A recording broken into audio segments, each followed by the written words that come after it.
शैली के लिए तो दोनों चॉइसेस ही बेकार थे, इसीलिए उसने कोई सा भी चूज नहीं किया। उनके यूनिवर्सिटी में जितने भी प्रिंसिपल थे उसमें से प्रतीक सिंह फैमिली के सबसे बड़े बेटे थे, जिन्होंने मैनेजमेंट का काम अपने हाथों में ले रखा था। तो प्रिंसिपल को परेशान करना तो वो बिल्कुल भी नहीं चाहती थी। अगर बाकी यूनिवर्सिटी के प्रिंसिपल से कंपेयर किया जाए तो उस हिसाब से उनके प्रिंसिपल सिंह काफी यंग थे। केवल 30 की उम्र के होने के बावजूद पिछले 2 सालों से वो यूनिवर्सिटी में प्रिंसिपल की पोस्ट पे थे और उतने ही ज्यादा लोगों उनको पसंद करते थे। साथ ही साथ वो प्रतीक के नजरों में नहीं आना चाहती थी, क्योंकि ऐसा करके उसे अपने दुश्मनों की लिस्ट को लंबी नहीं करना था। साथ ही वो शौर्य का बहुत ही अच्छा दोस्त था और उसी की तरह 4 बड़े परिवारों में से एक परिवार का वारिस। शौर्य से जुड़े किसी भी इंसान से कॉन्टेक्ट वो रखना नहीं चाहती थी। एक चीज की तसल्ली थी कि परितोष और उसके बाकी दोस्तों ने भी इस मैराथन के लिए पार्टिसिपेट किया था, तो वो पूरी रेस में कम से कम अकेले तो नहीं होगी। 30 किलोमीटर लंबी रेस थी, जिसको तो सोच सोच के उसका मूड खराब हुए जा रहा था।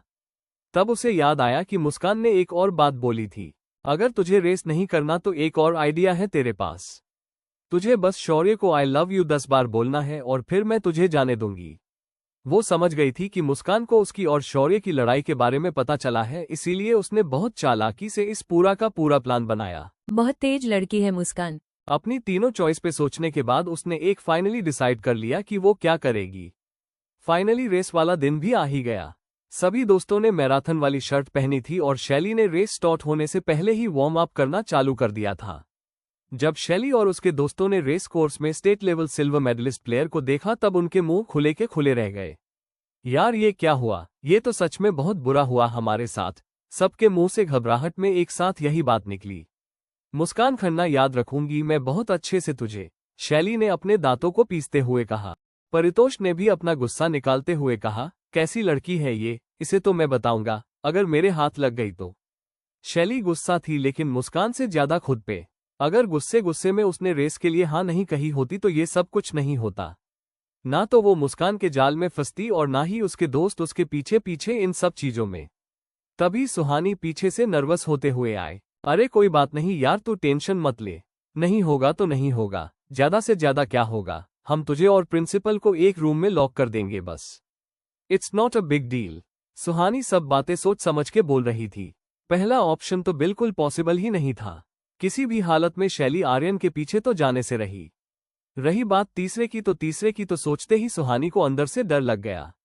मॉल में जो भी हुआ उसके बाद तीसरा ऑप्शन कभी भी सही नहीं। तो फर्स्ट ऑप्शन था शौर्य और शैली को अलग अलग रखना। जब 3 में से 2 चले गए तो लास्ट में बस बचते हैं उनके प्रिंसिपल प्रतीक सिंह। लेकिन उनके साथ भी डील करना कौन सा इजी काम था।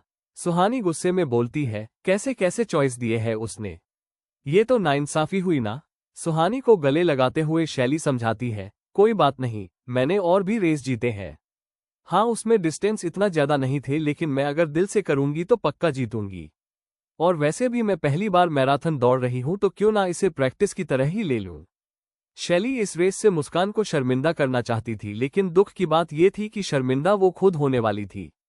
चाहे जो हो जाए टॉमबॉय, लेकिन हम सब तेरे साथ हैं, तो हमारी हीरो है और हम सबको तुझ पर भरोसा है।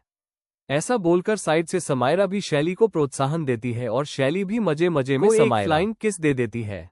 हाँ मुझे तो खुद पे बहुत भरोसा है, चलो जल्दी जल्दी से अपनी पोजीशन पर चलते हैं और उस ट्रॉफी को जीत जाते हैं। सारे के सारे प्रतियोगी एक लाइन में जाके अपनी अपनी पोजीशन में खड़े हो गए।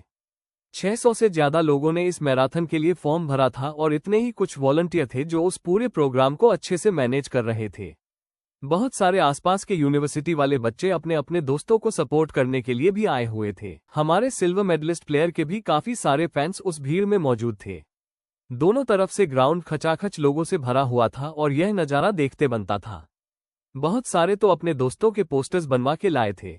इवेंट को स्टार्ट किया गया और एक होस्ट वहां पर होस्टिंग करने के लिए आया। सभी दर्शकों, सभी पार्टिसिपेंट्स, सभी टीचर को मेरी तरफ से वेरी गुड मॉर्निंग। आज बहुत ही अच्छा दिन है, ऐसे में हम सब था इकट्ठा हुए हैं। वो अपनी स्पीच दिए जा रहे थे और उनकी स्पीच को सुनते सुनते वहां पर शैली को नींद आ रही थी। स्पीच खत्म हुई और तुरंत एक जोर की सीटी की आवाज आई, जिसको सुनते ही सब आगे की तरफ झुक के अपनी पोजीशन पे आ गए। साइड में खड़े सभी लोगों ने पार्टिसिपेंट्स को चीयर करना शुरू कर दिया। सब अपने अपने फेवरेट पार्टिसिपेंट का हौसला अफजाई कर रहे थे और उसमें बहुत सारे ऐसे भी थे जो शैली के लिए आए थे। शैली, शैली, शैली तुम कर सकती हो। शैली यू विल विन। अपना नाम सुन के शैली उस दिशा में देखने लगी तो वहां पर उसके क्लास के 10 बच्चे खड़े थे जो उसे वहां पर सपोर्ट करने आए थे। देख रही है शैली, हमारे क्लासमेट्स आज कितना बढ़िया काम कर रहे हैं। परितोष नहीं चुटकी लेते हुए कहा। हाँ हाँ क्यों नहीं, फिर समायरा ने परितोष की तरफ देखते हुए कहा। तू और मोनिटर ही तो गए थे उनको ऑर्डर देने, अब तुम बोलोगे और वो ना आए, ऐसा तो हो नहीं सकता। क्या यार समायरा, तू ये बात सीक्रेट नहीं रख सकती थी क्या? पेट में कोई बात पचती ही नहीं है तेरे, परितोष ने गुस्सा होते हुए कहा। उनके इस फैसले से खुश होकर जानवी दोनों की पीठ थपथपाती है। थैंक यू यार, तुम दोनों कितने अच्छे हो। मैं अपनी पूरी मेहनत करूंगी और जीत के दिखाऊंगी। टॉमबॉय तू प्रेशर मत ले, अगर तू हार भी जाती है तो भी हम हैं तेरे साथ। हम दोनों कंडीशन में तेरे साथ खड़े रहेंगे, चाहे तू प्रिंसिपल के साथ बंद होना चाहे या फिर आर्यन को पटाना चाहे, हम तो तेरे साथ हैं। क्योंकि ऋषभ को तो यही लग रहा था कि उसकी और शौर्य के बीच में हुआ है, उसके बाद वो तीसरे ऑप्शन के बारे में तो सोचेगी भी नहीं। ठीक है, मैं इसका पूरा ध्यान रखूंगी, पर हाँ याद रखना अपने वत्स तुम सब, जब मैं आर्यन के पास जाऊंगी तब तुम सब साथ चलोगे। इतने अच्छे दोस्त मुश्किल से ही मिला करते थे और शैली इसके लिए भगवान की बहुत थैंकफुल भी थी। तभी सुहानी एक आइडिया देती है, एक काम कर, ऋषभ और परितोष दोनों को अपने साथ ले जाना। जब तू उस आर्यन को आई लव यू बोलेगी, क्या पता इन दोनों में से उसे कोई सा पसंद आ जाए और इस बहाने तू बच जाए। ये सुन के तीनों लकड़ियां हंसने लग गई। वही ऋषभ और परितोष दोनों सुहानी को मारने के लिए भागते हुए आए, लेकिन उससे सुहानी चिल्ला दी, जिसकी वजह से किसी को गनशॉट की आवाज नहीं सुनाई दी और उनके ग्रुप को छोड़ के बाकी सब भागने लगे। सबसे पहले जिसको भागने का याद आया वो थी समायरा। भागो यार, हम ऑलरेडी बहुत पीछे हो गए, इतना बोलकर समायरा जल्दी से भागने लगी। ग्रुप में सबसे आगे सुहानी दौड़ रही थी और उसके पीछे पीछे परितोष था। रुक जा सुहानी की बच्ची, तूने जो गंदा सा आइडिया शैली को दिया है ना, उसके बाद तो मैं तुझे बताता हूँ। जल्दी भाग जा यहाँ से, वरना अगर मेरी पकड़ में आए ना तब तो तू बचेगी ही नहीं। वही पीछे से भागती भागती आ रही शैली ने परितोष को पकड़ लिया। अरे आराम से भाग यार, अभी तो हमने रेस बस शुरू की है। भागने का काम लक पर डिपेंड नहीं करता था, उसमें बहुत सारी स्ट्रेटजी लगानी पड़ती थी और शैली, जिसे स्पोर्ट्स बहुत पसंद था, इन सब चीजों से वाकिफ थी कि दौड़ की शुरुआत में ही अपनी पूरी एनर्जी कभी भी नहीं लगानी चाहिए। आधा घंटा रेस को शुरू हुए हो चुका था। जो रनर्स पहले बहुत तेजी से भाग रहे थे, अब उनमें एनर्जी बिल्कुल भी नहीं बची थी। बहुत सारे पार्टिसिपेंट्स तो भागने के बदले बस चल रहे थे। वही उस समय मैराथन को होते हुए एक आदमी वीआईपी रूम से बैठकर देख रहा था।